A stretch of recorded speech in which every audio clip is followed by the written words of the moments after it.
विदेश में पैसा पडा आहे ना, तो सगळा आणला तर तुमच्या खात्यामध्ये 15-15 लाख रुपये असेच येतील. मग त्या 15 लाखाचे 1500 का केले? वरची शून्य कोणाच्या दिसत गेली? विद्यार्थ्या.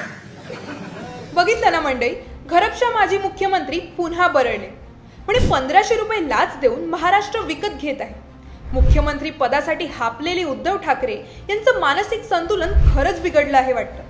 ग्रामीण भागात गृहिणींना 1500 रुपये किती मोलाचे असतात हे 5 स्टार हॉटेलमध्ये 1500 रुपये टिप देणाऱ्या उद्धव ठाकरे यांना कळणारच नाही. मुलाला पहिल्याच टर्ममध्ये अनुभव नसताना कॅबिनेट मंत्री करणे आणि कधी साधे आमदार झाले नसताना थेट मुख्यमंत्री होणे, यावरून हेच सिद्ध होत आहे की उद्धव ठाकरेंना फक्त आपल्या घराचा विकास करायचा आहे. अहो ठाकरे साहेब, तुम्ही सत्तेत होतात तेव्हा तुम्ही काय केलं महिलांसाठी? स्वतः कोरोनाचं कारण देऊन घरी बसून होतात.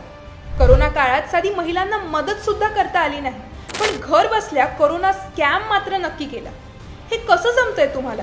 आता महाराष्ट्र सरकार इतक्या परिणामकारक योजना आणून महाराष्ट्राच्या प्रगतीला वेग देत आहे, ते उद्धव ठाकरेंना पचतच नाहीये. पण उद्धव ठाकरे कितीही बरळले तरी जनतेचा महाराष्ट्र सरकारवर पूर्ण विश्वास आहे.